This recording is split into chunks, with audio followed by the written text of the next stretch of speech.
Bonjour et bienvenue sur Perron TV. Nous sommes ravis de recevoir Noémie Collin, productrice de cinéma et engagée au sein de l'association Les Turbulentes, avec laquelle notre collège travaille pour le dispositif Réalise ta série. Bonjour Noémie Collin. Bonjour. Lors de cette interview, on évoquera 3 sujets. Votre parcours et votre quotidien de productrice de cinéma, les inégalités genrées dans les métiers du cinéma, avant de terminer par le monde idéal pour les femmes dans le cinéma en 2100. Pouvez-vous nous présenter votre parcours qui vous a conduit à devenir productrice de cinéma ? Ok, avec plaisir. Alors, moi, mon parcours était pas si original que ça. J'ai fait une école de cinéma en section production. Donc, j'ai appris à la production dans cette école qui s'appelle la Cinéfabrique à Lyon, qui venait juste de se créer. Et j'étais rentrée dans cette école à l'origine, non pas pour faire de la production, mais pour faire un métier qui est un petit peu en lien avec la production, qui s'appelle la régie. Je voulais travailler comme régisseuse, donc comme chargée de logistique sur les tournages. Et même encore avant, je voulais faire à manger sur les tournages. Donc petit à petit, de vouloir faire à manger et puis vouloir faire de la régie. Puis j'ai découvert la production et voilà, ça m'a donné un peu envie de mettre la main à la pâte. Et voilà, j'ai fait 3 ans dans cette école. Pendant ma scolarité, j'ai eu la chance de faire pas mal d'expériences, notamment en deuxième année de l'école, je suis partie à l'étranger. Donc j'ai pu apprendre à c'est quoi de faire des films, donc de produire des films dans des pays différents que le sien, avec des équipes qui parlent pas forcément la même langue, dans des endroits qu'on connaît pas, voilà, avec des systèmes de production qui sont différents. Et en troisième année, j'ai aussi eu l'occasion de sortir de l'école pour aller faire des stages dans des boîtes de production à Paris, parce que c'est là que la plupart des boîtes de production sont encore malheureusement aujourd'hui. Voilà, où j'ai appris un petit peu ce que c'était que développer des scénarios avec des auteurs, financer des films, lancer des tournages et assurer la bonne vie du film jusqu'à ce qu'il soit distribué en salle de cinéma ou sur les plateformes ou autres.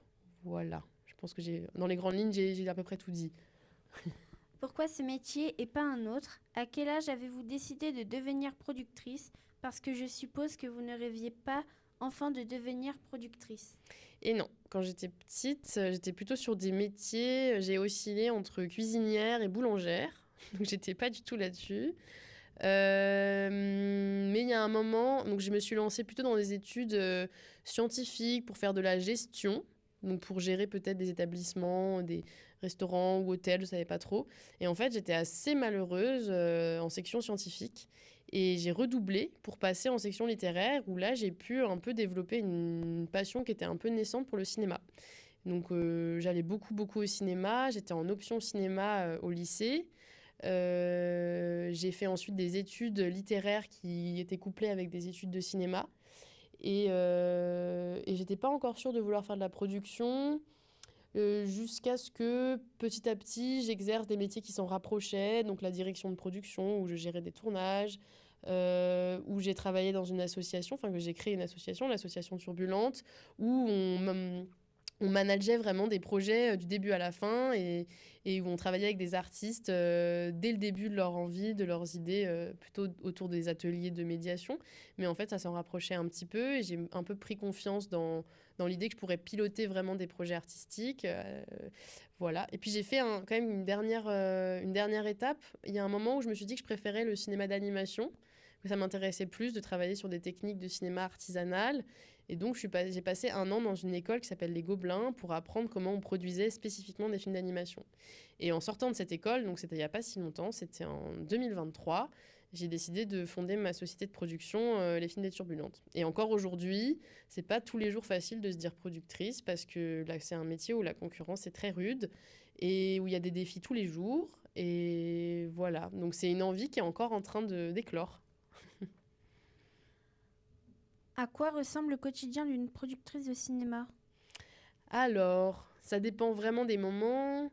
Il y a plusieurs phases. Souvent, l'idéal quand on est producteur, c'est d'avoir plusieurs projets et d'avoir des projets qui sont à des phases différentes. Par exemple, des projets qui sont en tournage en même temps que des projets qui sont en écriture.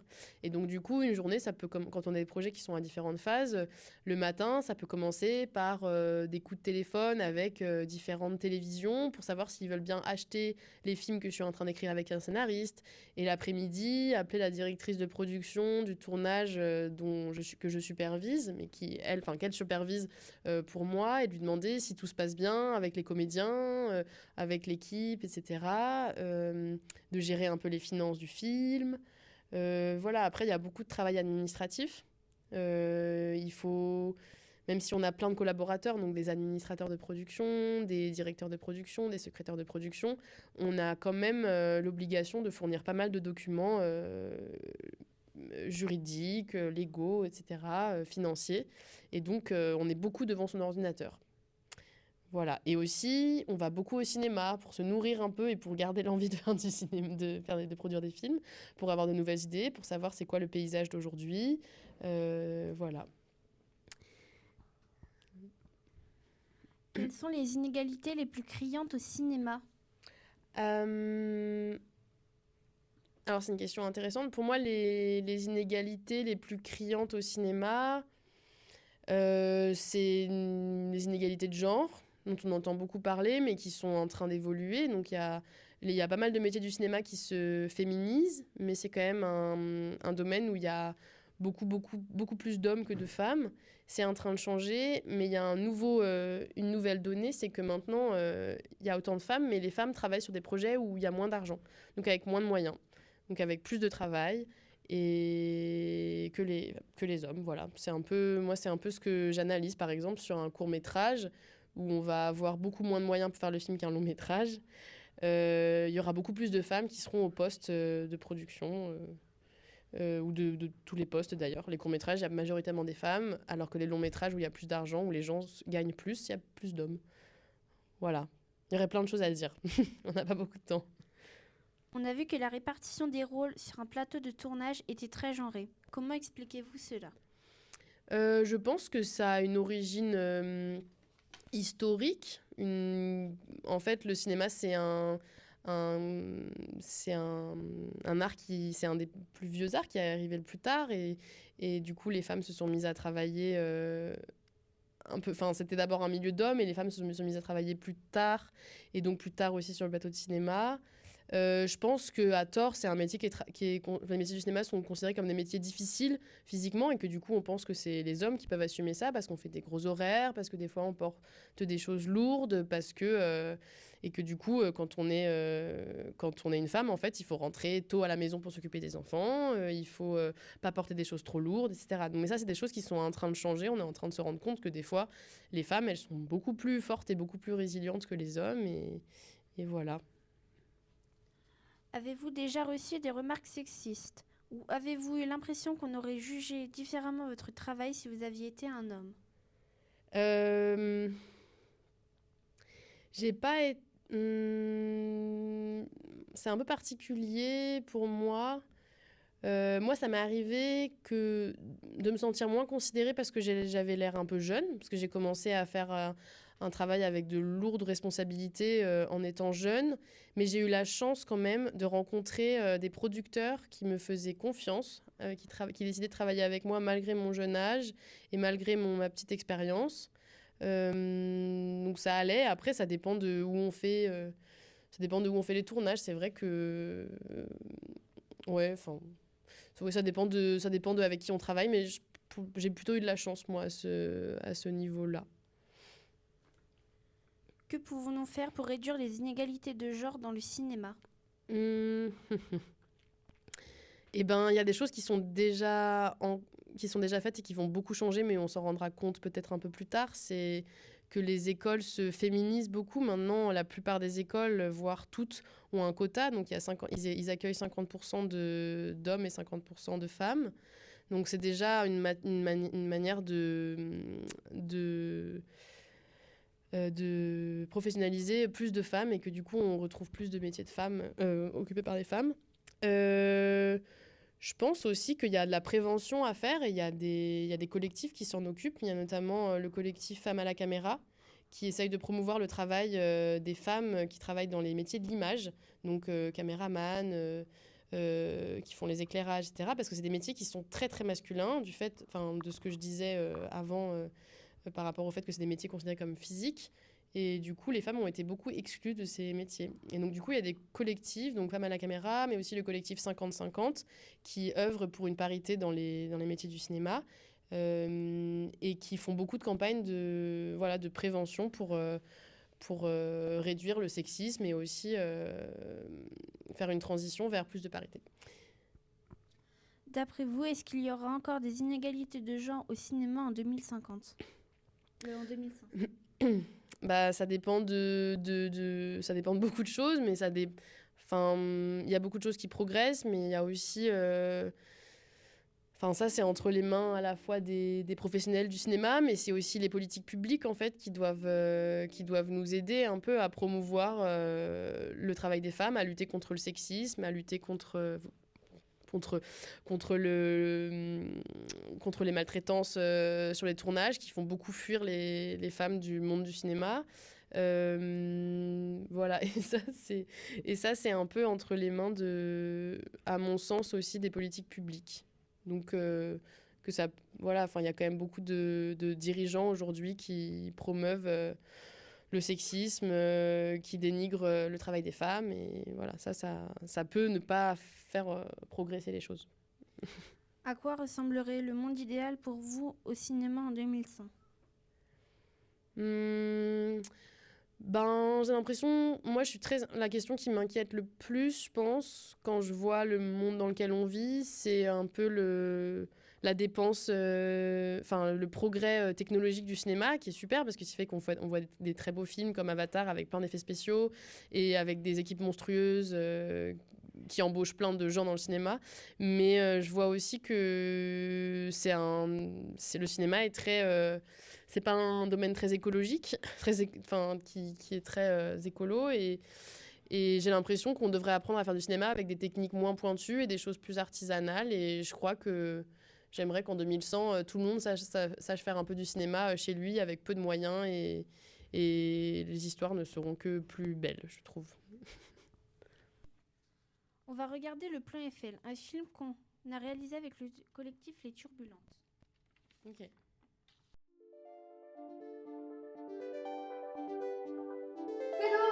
Fédo, t'as bientôt fini tes cartons là ?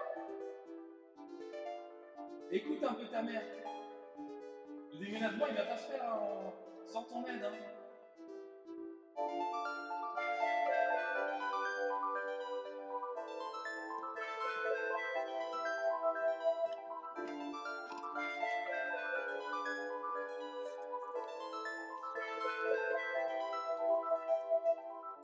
Monsieur Eiffel, Je m'étais jusqu'alors figuré qu'un esprit aussi ingénieux que le vôtre ne fut point dénué de raison. Comment se peut-il donc que vous n'ayez pris la peine de songer au quartier tout entier que votre monument de fer condamne à la destruction ?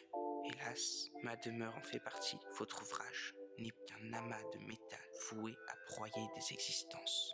Daignez reconsidérer ce funeste projet. ça va pas se passer comme ça. Je vais te venger.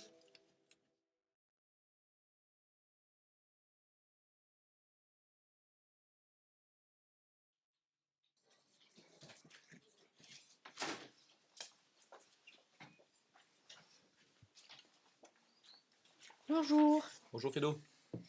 Notre prof de technique nous a demandé de créer un exposé sur des édifices. Ah, très bien. Je dois faire une maquette de la tour Eiffel. Est-ce que vous avez des plans? Alors, des plans de la tour Eiffel, j'en ai, faut que j'aille les chercher, installe-toi là.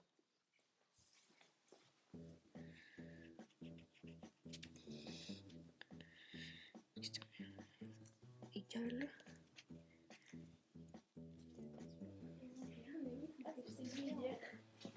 Salut Nilos. Trop nul. Salut Bolos. Ça va Fédo? Oh, ils sont vraiment trop relous. Moi ça va. Tu fais quoi avec tout ça? J'ai fait une découverte incroyable. Mon arrière-grand-père a vécu la même chose que moi. Il a été délogé à cause de la construction de la tour Eiffel. Et vu qu'on ne nous écoute pas à la mine de lithium, on va frapper fort. Je vais exploser la tour Eiffel. Et comment tu veux faire ça?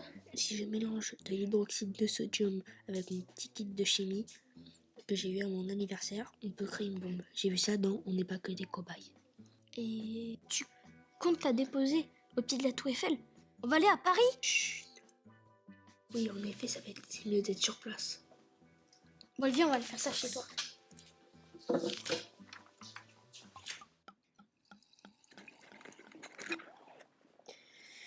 Passe-moi l'hydroxyde de sodium.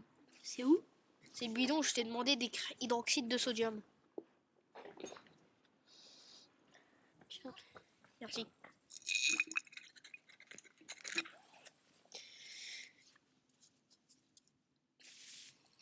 Tiens, ça devrait être bleu.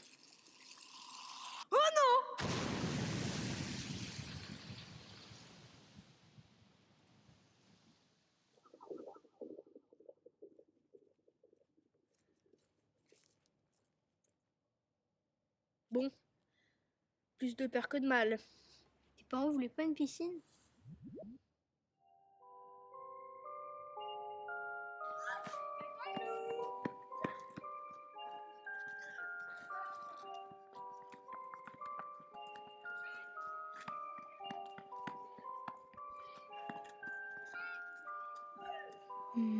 On transporte la tour Eiffel avec un camion. J'ai pas le permis. On crée une trend TikTok où les visiteurs de la tour sautent en même temps. Et la tour Eiffel? Bah elle s'enfonce et on recommence jusqu'à qu'elle disparaisse. Trop long.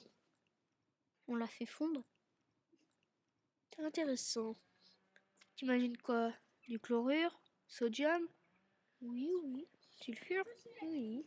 Et si on faisait fondre que les ascenseurs? Plus de visites, alors plus d'utilité. Ils seront obligés de la démonter. Ah, mais oui! Il nous faudrait juste un liquide corrosif. De l'acide chlorhydrique ou phosphorique. Ou du Destop pour les toilettes. Pour vider tout ce liquide, il nous faudrait plus de monde. T'as raison, il nous faudrait plus de monde. On n'a que cette solution.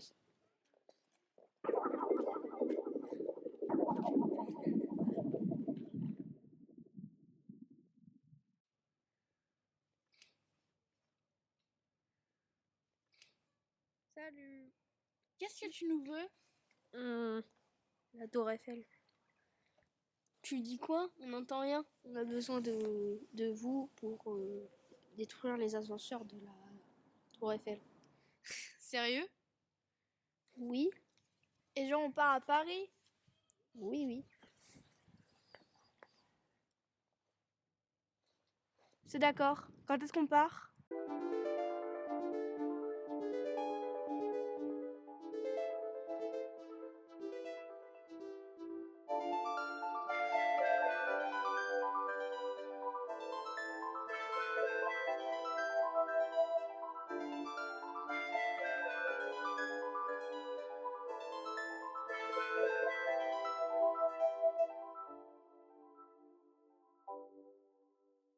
Auriez-vous accepté que les deux personnages principaux soient des garçons? Non.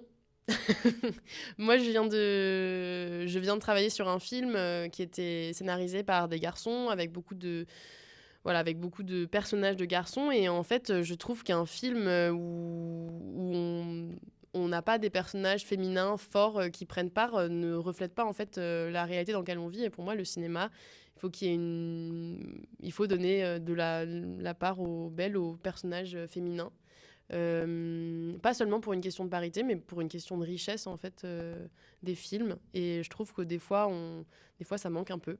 Pas forcément des personnages principaux de films, si on a envie de faire un personnage principal garçon, pourquoi pas, mais que à des moments il y a des personnages féminins qui soient pas seulement des objets féminins, mais qui soient vraiment des personnages quoi.